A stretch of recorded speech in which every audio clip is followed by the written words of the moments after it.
உங்க கனவு கரியருக்கு right destination தேடுறீங்களா? அதுக்கு நீங்க சூஸ் பண்ண வேண்டியது சேரன் குரூப் ஆஃப் இன்ஸ்டிடியூஷன்ஸ் தான். கோயம்புத்தூர்ல SMS arts and science and Cheran health science, காங்கேயம்ல Cheran arts, Cheran women's college, Cheran college of டெக்னாலஜின்னு எல்லாமே ஒரே ட்ரஸ்டட் இன்ஸ்டிடியூஷன்ல. Admissions open. கால் 7708441116. மாற்றம் ஏற்படணும் விஜய் நீங்க கொண்டு வரும்போது விஜயை மாற்றணும் அப்படிங்கிற ஒரு முயற்சி நடக்கத்தானே செய்யும்ன்றா. கண்டிப்பா இருக்கும்.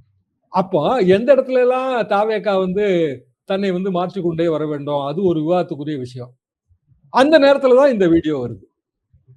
தாவேக்கா என்கிற கட்சி தன்னை தகவமைத்துக் கொள்ள வேண்டும்ங்கிற ஒரு விவாதம் வரும்போது எந்த வீடியோ வருது? அமைச்சர் போதைப் பொருளை பயன்படுத்துவது போல சித்தரிக்கிற ஒரு வீடியோ வருது. அமைச்சர் பிரைவேட் வீடியோ தான் ஷேர் பண்ணியிருக்காரு. அப்படின்னா அவரோட ஓன் ஃப்ரெண்ட்ஸுக்கு தான் ஷேர் பண்ணியிருக்காரு. அப்ப குறைந்தபட்சம் இது இப்படி சித்தரிக்கப்படுங்கிறத உணர்ந்து அந்த வீடியோவை ஏன் அவர் ரிமூவ் பண்ணல? 2 வருஷம் ஆச்சு வீடியோ போட்டு. அமைச்சராகி கிட்டத்தட்ட 40 நாள் ஆக போகுது இல்லைங்க. அவரு தேர்தலில் நிற்கும் போதே இந்த வீடியோவை ரிமூவ் பண்ணிருக்கணும்ல. போதைப் பொருள் பயன்படுத்தியதாக வைத்துக் கொண்டால் பயன்படுத்தில இருந்து ஒருத்தர் மறுவாழ்வு பெறலாங்க. அதுக்காக போதைப் பொருள் பயன்படுத்தின எல்லாரையும் நம்ம சமுதாயத்தை விட்டு எல்லாம் விலைக்கு வைக்கல.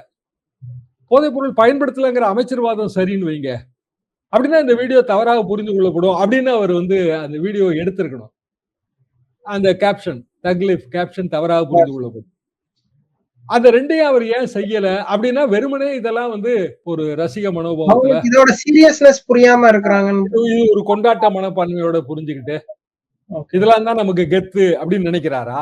இந்த சிக்கலை விஜய் தான் தீர்த்து வைக்கணும். விஜய் இது எல்லாத்தையுமே கிளீனா பார்த்து அவரோட அமைச்சரவையில யார் யாரு சூட்டபிளா இல்லையோ அவங்கவுங்கள எடுக்க தயங்கவே கூடாது. ஏன்னா ஜெயலலிதா அமைச்சரவை பாத்தீங்கன்னா 99 அமைச்சரவையில எத்தனை பேர் இருந்தாங்க.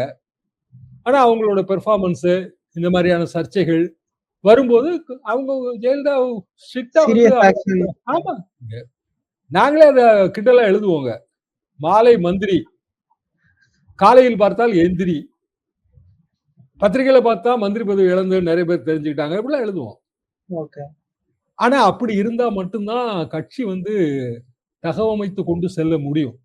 இதே செல்வாக்கு தான் எப்போதும் இருக்குங்கிறது தவறான கணக்கு. சார், இப்போ நேத்து இவர் மினிஸ்டர் சரத்தோட வீடியோ இதாச்சு. கொஞ்ச நாள் முன்னாடி எம்எல்ஏ மேலேயே பாலியல் குற்றச்சாட்டு வந்துச்சு. உயர்கல்வித்துறை அமைச்சர் சிறுமிட்ட நடந்த அந்த வீடியோவும் பெரிய சர்ச்சைக்குள்ளாச்சு. ஒரு ஷார்ட் டைமுக்குள்ள அவ்வளவுமே பெரிய பெரிய அலிகேஷன்ஸ், பெரிய பெரிய குற்றச்சாட்டுகள். இந்த கவர்மெண்ட்ல கொஞ்சம் ஒரு இம்மெச்சூர் பிஹேவியர்னால இந்த மாதிரியான விஷயங்கள் தொடர்ந்து வருதா? விஜய்க்கு அதை சரியா ஸ்ட்ரீம் பண்ண தெரியாம தடுமாறுறாரா? நடவடிக்கை எடுக்கணுங்க. சரி, ஒரு அமைச்சர், நீங்க சொல்றது ரொம்ப சரி. அவர் நடந்து கொண்ட விதம் மிகப்பெரிய தவறு. அவர் உயர்கல்வித்துறை அமைச்சர். மராத்தான்ல ஓடி வந்த பெண் குழந்தைகளுக்கு நான் முதலுதவி செஞ்சேன்னு சொல்றது அபத்தங்க. இந்த போதைப் பொருள் இந்த வீடியோவுக்கு அவர் கொடுத்த விளக்கத்துக்கும் இதுவும் ஒண்ணுதான். என்ன காரணம்னா அவங்க குழந்தைகள் டயர்டா உட்கார்ந்து இருக்காங்க, காலை நீட்டி உட்கார்ந்து இருக்காங்க, அவ்வளவுதான். அவங்க என்ன மயக்க அடிச்சு விழுந்துட்டாங்க. அப்பவும் முதலுதவி கொடுக்கறதுக்கு அங்க எவ்வளவு அதிகாரிகள் இருப்பாங்க. அமைச்சர் போய் கால்களை பிடித்து விடுறதுங்கிறது என்ன மாதிரியான ஒரு மனோபாவம்? முதல்ல குட் டச் பேட் டச் சொல்லி கொடுத்து நம்ம பிள்ளைகளை வளர்க்குறோம். 10 வயசுக்கு மேல இருக்கிற குழந்தைகளே நம்ம அந்த குழந்தைகளுக்கு டச்சே இருக்கக்கூடாதுங்கிறதானங்க நம்ம பாயிண்ட். அப்படி இருக்கும்போது ஒரு அமைச்சர் இப்படி நடந்து கொள்கிறார், அதுக்கு இப்படியான ஒரு வியாக்கியானம் கொடுக்காரு. கண்ணை மூடிட்டு அவரே அமைச்சர் பதவி விட்டு தூக்கணுங்க. இந்த மாதிரியான சர்ச்சைகளை சிக்கின எல்லாரையும் நீங்க மாற்றினால் மட்டும்தான் உங்களுக்கு ஒரு பயம் இருக்கும். சரி, நீங்க அதிகாரிகளையும் மிரட்டி வேலை வாங்கணும், அமைச்சர்களையும் மிரட்டி வேலை வாங்கணும்ல. அது முதலமைச்சரோட கடமை தானே. இப்ப இந்த சிக்கல்களை தாவேக்கா தாண்டி வரணும். இப்போதைக்கு அரசு பேர்ல குட்வில் இருக்குங்க. அரசு என்பது அவங்களோட ஆதரவாளர்கள் மத்தியில விஜய் எது செஞ்சாலும் சரிதான் அப்படின்னு அவங்க நினைக்கிறாங்க. ஆனா விஜயோட அமைச்சர்கள் எது செஞ்சாலும் சரின்னு அவங்க நினைக்கிறது இல்ல. 2 கடையில வித்தியாசம் இருக்கு. இதெல்லாம் அவங்க பார்த்துட்டு தான் இருப்பாங்க. சைலண்டா அவங்களுக்கு ஒரு ஒப்பீனியன் ஃபார்ம் ஆயிருக்கும். ஆனா விஜய்ங்கிற அந்த ஒரு கவர்ச்சி காரணமாக அவங்க இந்த ஒப்பீனியன் அவங்களுக்கு மேலோங்கி வராம இருக்கும். நாளைக்கு ஏதாவது ஒரு இஷ்யூ வரும்போது இது மேலோங்கி வரும். இப்போ டெல்லி ரெப்ரஸன்டேட்டிவோட போஸ்டிங், அதாவது நான் பொலிட்டீஷியன் அப்பாயின்ட் பண்ணது ஜெயலலிதா அப்பாயின்ட் பண்ணிருக்காங்க. PP Rajan Delhi representative. அவர் பல் நிபுணர் தாங்க, பல் வைத்திய நிபுணர் தான். அப்புறம் பின்னாடி எம்ஜிஆர் யூனிவர்சிட்டில எல்லாம் அவருக்கு வாய்ப்பு கொடுத்தாங்க. டெல்லி ரெப்ரஸன்டேட்டிவா பொலிட்டீஷியன் தான் போடணும்னு கம்பல்ஷன் இல்ல. ஆனா இந்த சர்ச்சையை தவிர்த்திருக்கலாமே. ஓகே. அதாவது அவருக்கும் நிறைய பிளஸ் பாயிண்ட்ஸ் இருக்குங்க. ஒரு 70,000 crores ஒர்த் ஆஃப் ஒரு பெரிய பிசினஸ் எம்பையர், கன்ஸ்ட்ரக்ஷன் சைடுல பெரிய ஆளா இருக்காரு. கன்ஸ்ட்ரக்ஷன் சைடுல இன்னைக்கு வந்து பூமிங்க. அது 500 கோடி 1000 கோடிக்கு சின்ன சின்ன திட்டங்கள் வந்தாலே வேலை வாய்ப்பு பெருகும். ஓகே. ஆனா அந்த மாதிரியான ஒரு எக்ஸ்பிளனேஷன்ஸே கொடுக்காம இப்ப என்ன ஆகுது, ஜனநாயகன் பட தயாரிப்பாளர் அது ஒண்ணுதான் நிக்குது. இன்னொன்னு கர்நாடக பூர்வீகம்ங்கிறது ஒரு கூடுதலா ஒரு கேள்வி. நாடகம் பூர்வீகங்கிறது ஒண்ணுங்க. அப்படி பார்த்தா வந்து தமிழ்நாட்டுல வந்து தெலுங்கை தாய்மொழியாக கொண்டவர்களுக்கு எல்லாம் மந்திரி பதவி நம்ம கொடுத்தா இருக்கோம். இன்னும் சொல்ல போனா ஆந்திராவை பூர்வீகமாக கொண்டவர்கள் எல்லாம் ஒட்டுமொத்தமா ஒரே பகுதியா இருந்தது தானேங்க. ஒரிசால இருந்து கன்னியாகுமரி வரைக்கும் ஒரே நிலப்பகுதியா இருந்தது தானே. இங்க எல்லாரும் கலந்து வாழ்ற ஒரு பூமிங்க. தமிழ்நாடு எஞ்சிய பகுதி ஆயிருதுலாங்க. நம்மகிட்ட இருந்தா எல்லாரும் பிரிஞ்சு போனாங்க. ஓகே. ஓகே. எஞ்சிய பகுதி ஆயிருது. அதனால அத கூட நான் நினைக்கலைங்க. அவரு தமிழ்நாட்டுக்கு நன்மையை செஞ்சா சரிதான். ஆனா இந்த சர்ச்சை இப்ப தேவையா? ஏன்னா தொடர்ந்து வர்ற அப்பாயின்மெண்ட்ஸ் எல்லாமே இப்போ அவரோட நண்பர் ஒரு ஆந்திராவை சேர்ந்த ஒருவர், விஜய் அவர்களின் நண்பர், அவரை வந்து டெல்லி போகும்போது எல்லாமே அவரும் பிளைட்ல இடம் பெற்றுக்கிட்டே இருந்தார், தனி விமானத்துல. அப்புறம் இப்ப அவருக்கு ஒரு அரசு பதவி தரப்பட்டிருக்கிறது. இப்படி தொடர் சர்ச்சையா சிக்குது இல்ல. ஓகே. இது வந்து இன்றைய தேதிக்கு விஜய்ங்கிற அந்த ஒரு இமேஜ்ல அது ஒண்ணும் தெரியாம இருக்குங்க. சரி, விஜய்கிட்ட இருக்க அட்வான்டேஜ் என்னங்க, நான் கன்வென்ஷனலா தெரிகிறாரு. மரபு ரீதியான அரசியல், அதுக்குன்னு சில இலக்கணங்கள் இருக்கு. ஒரு மேடையில இருந்தா கூட அவர்களே இவர்களே எல்லாம் நம்ம விழிச்சு பேசணுங்க, இல்லைன்னா கோவிச்சுக்குவாங்க. அந்த மரபுகள் உடைக்கப்பட்டிருக்கிறது, கட்டுடைக்கப்பட்டிருக்கின்றன. அப்ப அரசியல்லாம் இப்படிதான் இருக்கணும் அப்படிங்கிற ரூட்டு மாறி இருக்கு. இந்த ரூட்டு எங்க காலத்துல மாறினதுதான். நாங்க 18 வயசுல இருக்கும்போது அப்ப இருந்த மரபு எதுனா காங்கிரஸ் மரபுங்க. வார்த்தையே பாத்தீங்கன்னா அபேட்சகர்ம்பாங்க. வேட்பாளருங்கிற அழகு தமிழை நாங்க கொண்டு வந்தோம். ஆனா அது ஒரிஜினல் பேர அபேட்சகர் தான். நமது தொகுதி அபேட்சகர் மாரிமுத்து அவர்களுக்கு இரட்டை காலை சின்னத்தில் ஓட்டு போடுங்கள் தான் காங்கிரஸ் கூட்டத்துல பேசுவாங்க. அவைத்தலைவர் அக்ராசனர் தான் இருந்துச்சுங்க. அப்போ வார்த்தையெல்லாம் உங்களுக்கு தெரியவே தெரியாது, கேள்விப்பட்டதே இல்ல. கேள்விப்பட்டே இருக்க மாட்டேங்க, வாய்ப்பே இல்லைங்க. இந்த கூட்டத்தின் அக்ராசனர்மாங்க. கூட்டத்துக்கு தலைமை தாங்குவோர். முன்மொழிதல் வழிமொழிதல் இதெல்லாமே மரபு சார்ந்த அரசியலை உடைச்சு நான் கன்வென்ஷனலா வந்தது 1967. 63ல இருந்து நீங்க எடுக்கலாங்க. 62 63ல இருந்து 67 எனக்கு கல்லூரி நாள். இந்த விஷயங்கள் பயணச்சீட்டு கொடுங்கள் அப்படின்னு கேட்போம் ஓட்டுநர்கிட்ட. அப்படின்னா யோசிச்சு பாருங்களேன்.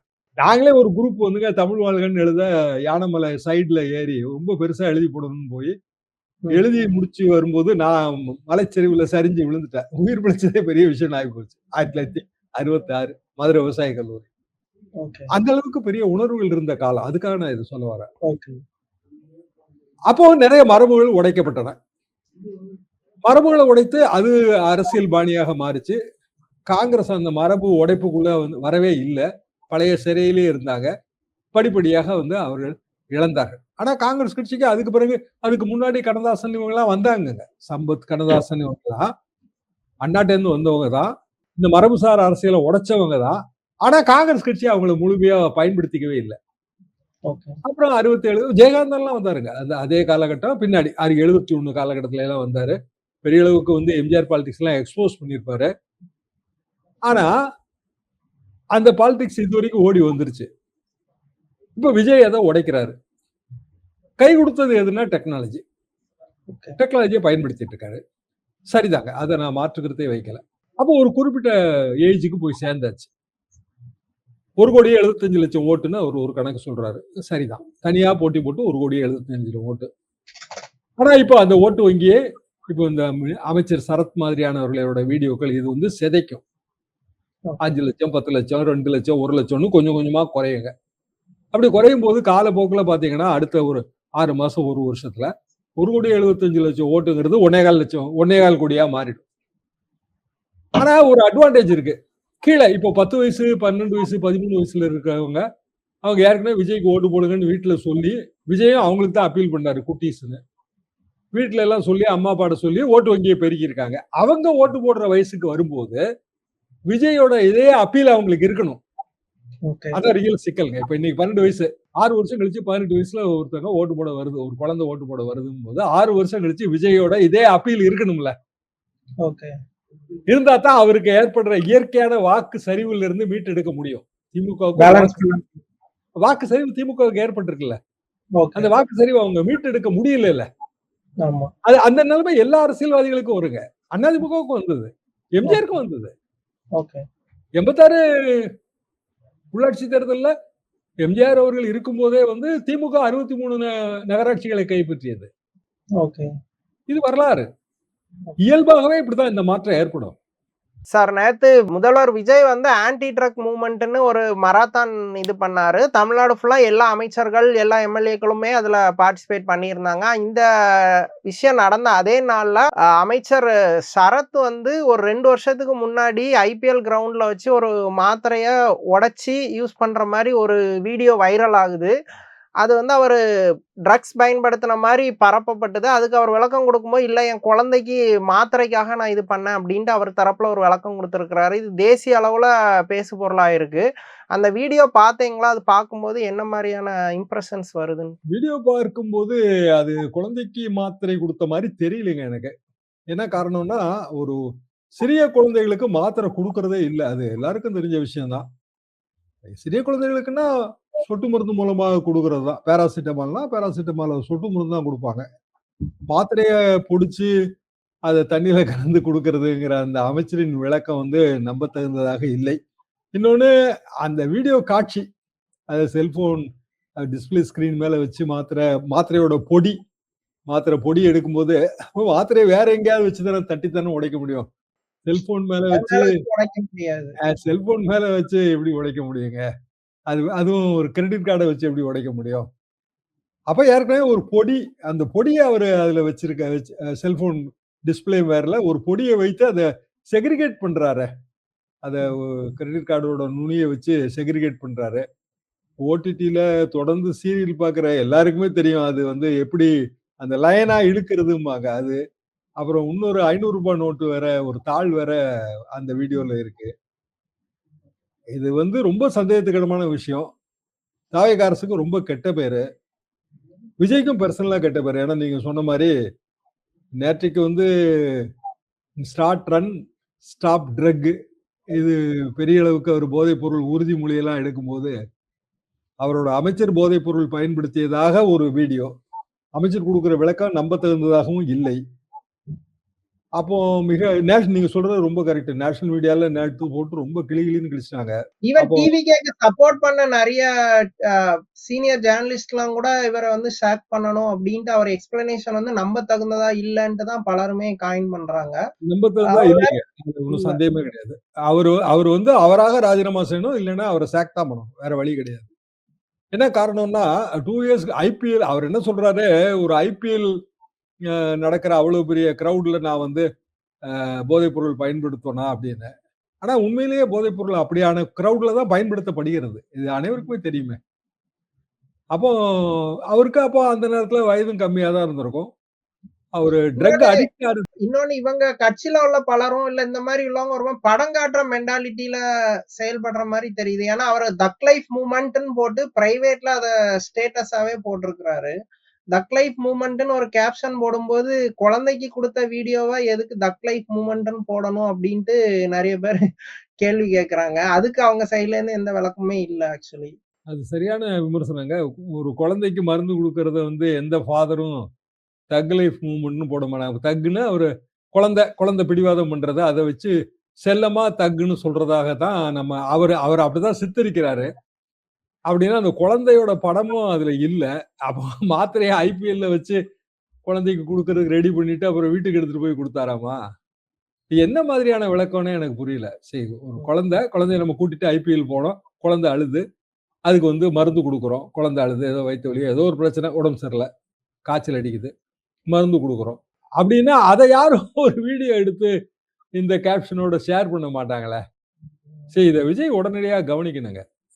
என்ன காரணம்னா, நேற்றைக்கு வந்து இந்த வீடியோ வேற யாரும் எடுத்து போடல. அவங்க சர்க்கிள்ல இருந்தே அமைச்சர் தானே போட்டிருக்காரு. அமைச்சர் முதல்ல போட்டு அதை யாரோ ஸ்கிரீன்ஷாட்டோ ஏதோ ஒண்ணு எடுத்து பிரைவேட் வீடியோ ஷேர் பண்ண முடியாது. எல்லாருக்கும் தெரிஞ்சது தானே. சரி, நம்ம எந்த ஆயுதத்தை பயன்படுத்துறோமோ அந்த ஆயுதம் நமக்கு எதிராக திரும்பி வரும்ல. அப்ப சோசியல் மீடியாங்கிற ஒரு ஆயுதத்தை பயன்படுத்தி இருக்குல்ல தாவேகா, அந்த மீடியா எதிராக தானே வரும். அதே சோசியல் மீடியாங்கிற அந்த கூறிய ஆயுதம் நமக்கு எதிராக தானே வரும். ரெண்டாவது இந்த அமைச்சர்கள், இந்த வேட்பாளர்கள் நிறைய பேர் யாருன்னே தெரியாம தாங்க ஜெயிச்சிருக்காங்க. எல்லாம் விஜய்க்கு விசிலுக்கு விழுந்த ஓட்டு தானே. அப்ப யாருமே தெரியாம ஓட்டு போட்டிருக்காங்க. அப்போ அவரோட பர்சனல் குவாலிட்டி எல்லாம் யாரும் பார்த்திருக்க மாட்டாங்க. அவங்க இன்னுமே அந்த ரசிகர் மனநிலையில இருக்கிறாங்களா? அந்த அமைச்சர் இப்பமும் எங்கேயாவது ஆய்வுக்கெல்லாம் போனா அந்த சினிமா பேக்ரவுண்டோட அரசு விழாக்கு போன வீடியோஸ இன்னமும் இன்னைக்கு கூட போட்டிருக்காரு. சினிமா மியூசிக் போட்டு ஒரு பில்டப்பான மியூசிக் போட்டு அவரோட சொந்த பேஜ்ல வீடியோவா போட்டுட்டு இருக்கிறாரு. இன்னும் அந்த ரசிகர் மன்ற மனநிலையில இருந்து வெளியே வராம இருக்கிறாங்களா? அது அடுத்த கட்ட பிரச்சனைங்க. எல்லாமே வந்து ஒரு ஒரு சினிமா பாணியாக இருந்தால் அது ஆரம்பத்துல வந்து கொஞ்சம் தாவேக ஆதரவாளர்களுக்கு, அதாவது ஒரு யங்கர் ஏஜ்ல இருக்கிறவங்களுக்கு அது ஒரு உற்சாகமா இருக்குங்க. போக போக அது வந்து சலிப்பாயிரும். நிறைய மாத்தணுங்க அவங்க. சார், இன்னொரு முக்கியமான விஷயம் மெயினா போயிட்டு இருக்கு. திமுக தலைவர் ஸ்டாலின் வந்து திருச்சி தொகுதியில போட்டியிடுவாரா அப்படிங்கிறது முக்கியமான விஷயம். உண்மையிலே ஸ்டாலினோ இல்ல திமுகவோ அந்த ஒரு முடிவுல தான் இருக்கிறாங்களா? உங்களுக்கு எப்படி தெரியுது? ஸ்டாலின் அவர்கள் நேற்றைக்கு வந்து அத ஆமான்னு சொல்லல, இல்லன்னு சொல்லல. அப்படி போட்டி போடுவாரா? அது உண்மையிலேயே அது அந்த கட்சி எடுக்க வேண்டிய முடிவு தான். எனக்கு கமெண்ட் எதுவும் கிடையாது அதுல. போட்டி போட்டாலும் தவறு என்ன இருக்கிறது? ஜனநாயக நாட்டுல யார் வேணாலும் எங்க வேணாலும் போட்டி போடலாம். முதலமைச்சர் விஜய் அவர் திருச்சி கிழக்கு தொகுதியில போட்டி போட்டு ஜெயித்தார். முன்னாள் முதலமைச்சர் ஸ்டாலின் அதே திருச்சி கிழக்கு தொகுதியில போட்டி போட்டு வெற்றி பெற்றால் அது ஓகே தான். இடைத்தேர்தல் எப்போ வரும்னு தெரியல. அப்போ இன்றைய தேதிக்கு அது ஒரு ப்ரொபோசலாகவே தெரிகிறது. ஏன்னா திருச்சி அவங்க திமுக தான் தீர்மானம் போட்டு நிறைவேற்றி இருக்கு. நேருவும் அதுக்கு வந்து அப்பா வருவாரு அப்படிங்கிற மாதிரி ஒரு ஹிண்ட் அவரும் சொல்றாரு. அவரு ஹிண்ட் கொடுக்குறாரு. அப்படின்னா ஒரு பெரிய டஃப் ஃபைட்டா இருக்கும். இடைத்தேர்தல் வந்து ரொம்ப பரபரப்பாயிரும். ஸ்டாலின் அவர்கள் திருச்சி கிழக்குல போட்டி போட்டா அவருக்கும் வெற்றி பெற்றே ஆக வேண்டும்ங்கிற கம்பல்ஷன் வரும்.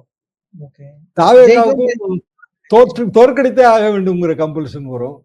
ரொம்ப ரொம்ப பெரிய டஃப்பான, பரபரப்பான, டென்ஷன் நிறைந்த, பெரிய அளவுக்கு பாதுகாப்பு தேவைப்படுகிற ஒரு தேர்தலாக அது டிஎம்கேக்கு ஒரு மாதிரி கிரிட்டிக்கலான சொன்னானே சார். அது ஏற்கனவே வந்து அது விஜய் ஜெயிச்ச தொகுதி. இன்னொன்னு இடைத்தேர்தல் ஆல்வேஸ் ரூலிங் பார்ட்டிக்கு பாசிட்டிவா இருக்கும்.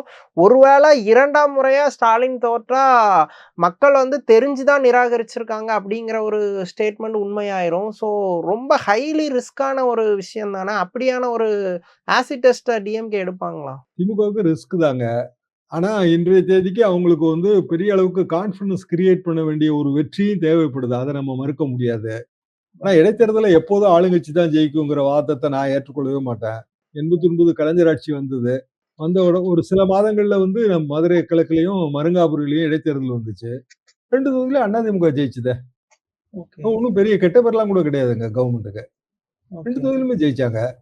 அதே மாதிரி திமுக எம்ஜிஆர் ஆட்சி காலத்திலேயே வந்து இங்க அண்ணா நகர்ல வந்து திமுக இடைத்தேர்தல ஜெயிச்சது. இடைத்தேர்தல வந்து எல்லாம் அவ்வளவு பெரிய உதாரணத்துக்கு போவானாங்க. 1973 திண்டுக்கல் தேர்தல் எப்படி இன்றைய தேதி வரைக்கும் பேசிட்டு இருக்கோம்ல. அதிமுக முதல் தேர்தல் அது. அப்ப எதெல்லாம் ஆளுங்கட்சிங்க?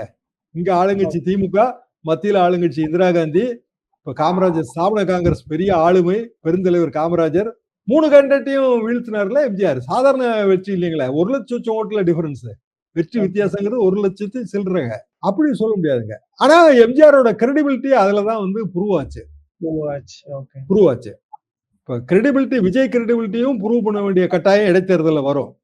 சரி, இடைத்தேர்தல் வந்து திருச்சி கிழக்கு மட்டும் நம்ம பார்க்க வேண்டாம். நிறைய தொகுதிகளுக்கு வரப்போகுது. மேட்ரு கொஞ்சம் பெண்டிங் பிஃபோர் கோர்ட். அதனால வந்து கொஞ்சம் கன்ஃபியூஷன் இருக்கு. ஆனா அது தீர்ந்துருச்சுன்னு வைங்க. கோர்ட் வந்து தடை கொடுக்கலன்னு முடிவு எடுத்துருச்சுன்னா இடைத்தேர்தல் ப்ராசஸ் நடக்கும்.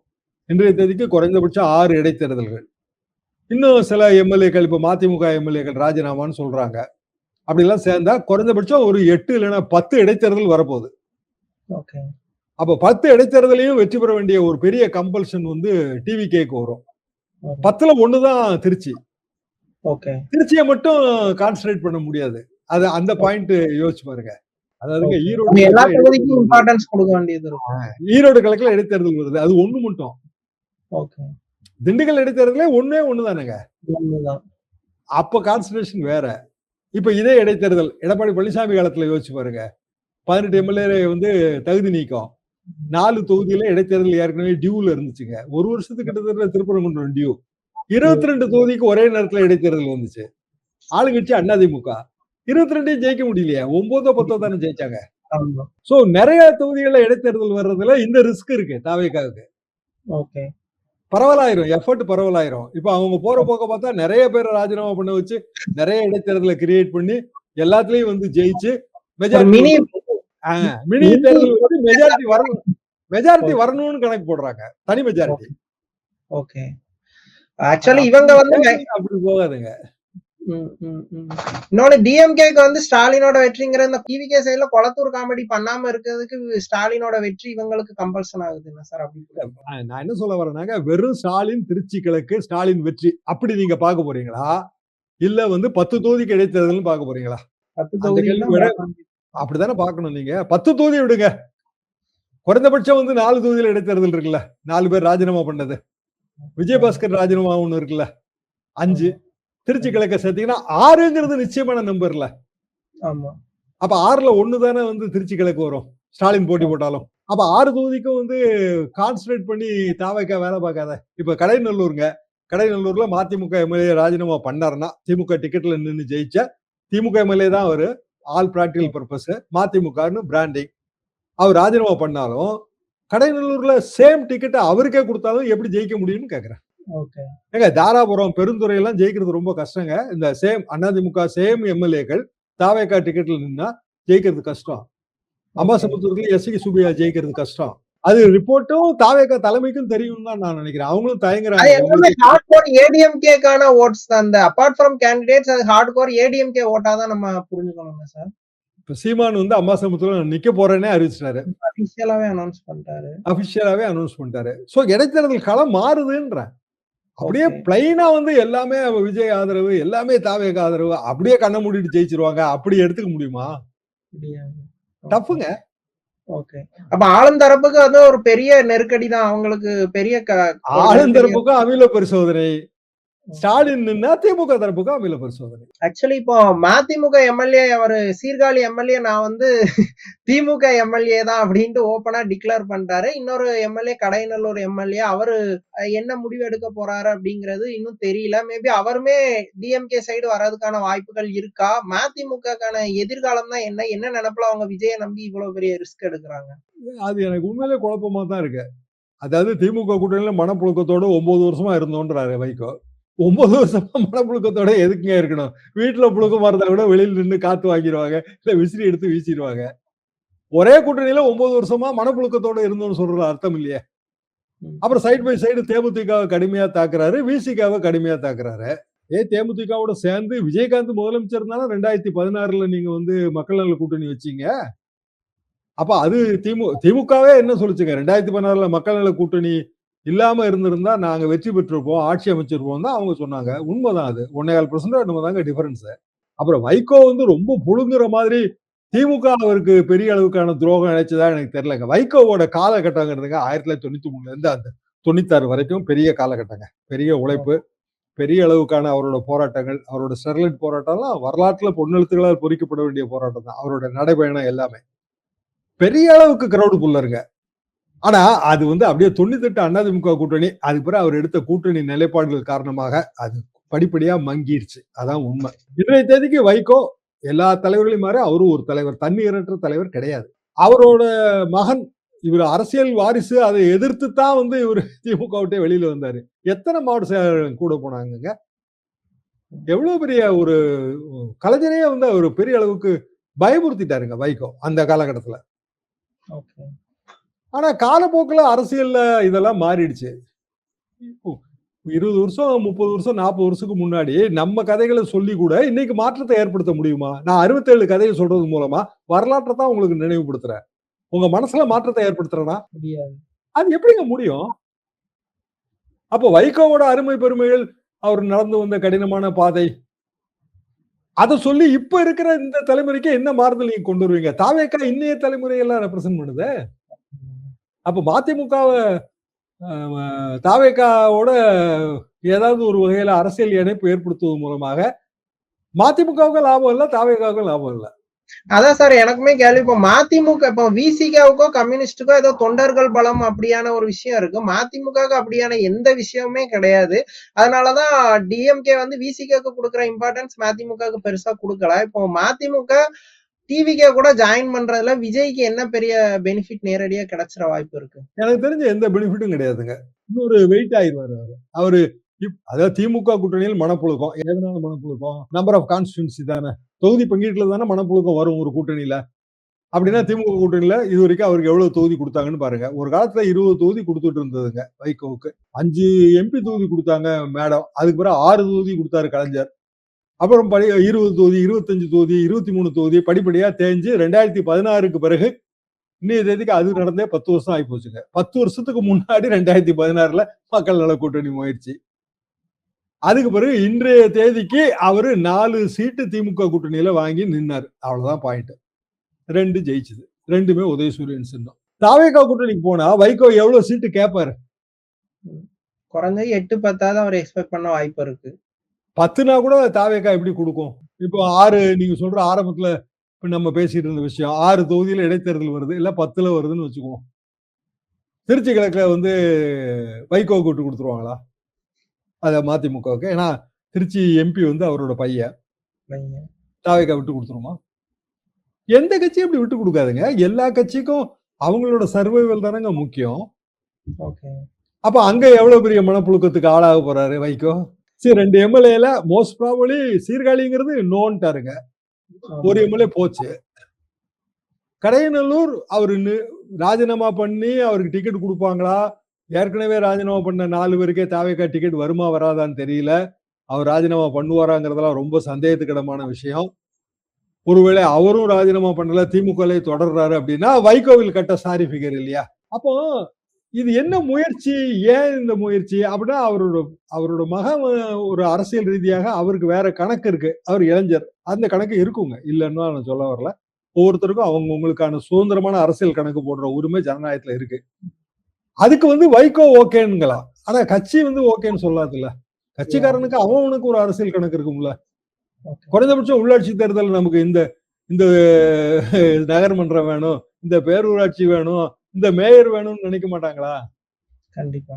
அப்ப வைகோ சொல்றதெல்லாம் கேட்டு அப்படியே பின்னாடியே வருது அப்படின்னா 1993, 94, 95 காலகட்டத்துல வந்தாங்க. அப்ப ஒரு கரிஷ்மா இருக்கு. அப்ப கரிஷ்மா இருந்ததுங்க. 30 வருஷம் கழிச்சும் அதே இது எப்படி நீடிக்கும்? இன்னொன்னு இப்ப விசிகாவோ கம்யூனிஸ்ட் கட்சிகளோ எதுவும் பெரிய குற்றச்சாட்டு டிஎம்கே மேல வைக்கல. நாங்க ஒரு எமர்ஜென்சிக்கு ஆதரவு கொடுத்தோம்னு சொல்றாங்க. இவங்க வந்து ஒரு பெருசா அலிகேஷன் சொல்லிட்டு வரும்போது அது இவங்களோட கிரெடிபிலிட்டியே தானே கொஸ்டின் பண்ணுங்க சார். ஏன் இவ்வளவு ஒரு இம்மெச்சூர்டா இப்படி பண்றாங்க அவங்க? ஏன் இப்படி பண்றாங்கிறதுக்கு எனக்கு விடை இல்ல. அரசியல் ரீதியாக மாற்று முயற்சி எடுக்கிறாங்க மதிமுக. வைகோவோட மகன் துரை வைகோ. ஆனா அந்த மாற்று முயற்சியில ஏமாற்றம் தான் விளையும் என்பது என் கருத்து.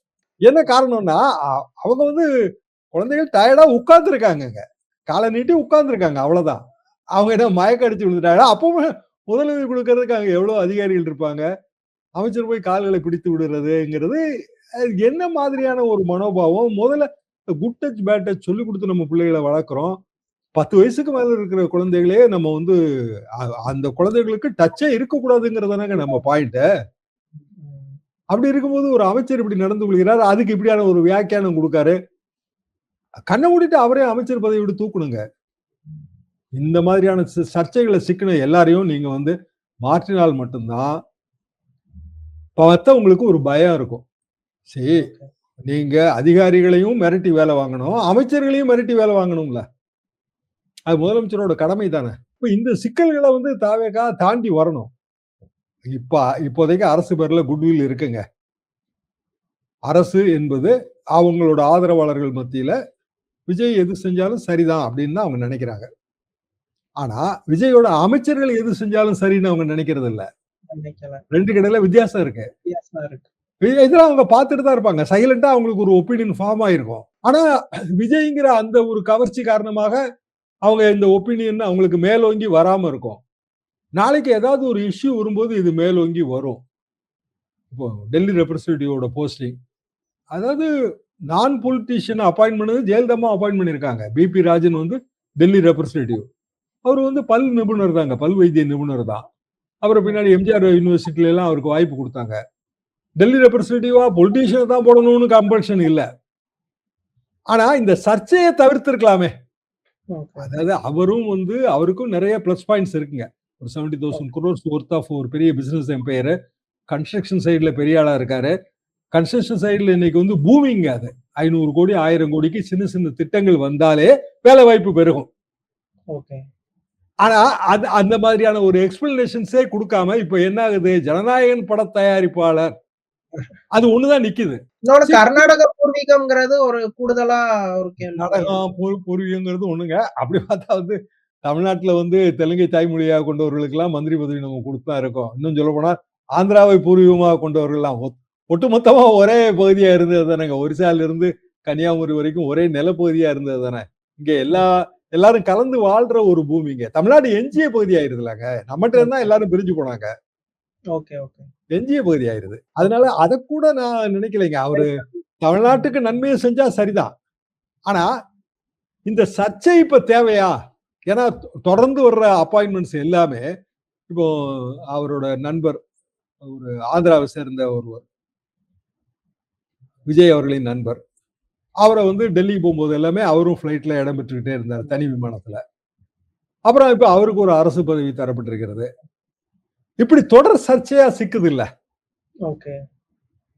இது வந்து இன்றைய தேதிக்கு விஜய்ங்கிற அந்த ஒரு இமேஜ்ல அது ஒண்ணும் தெரியாம இருக்குங்க. நாளடைவுல இதெல்லாம் பிரச்சனை நோக்கி தான் இதை தவிர்க்கணும்னு தான் நான். தமிழ்நாடு அரசியல் குறித்து பல விஷயங்களை விரிவா பேசுனீங்க. ரொம்ப நன்றி.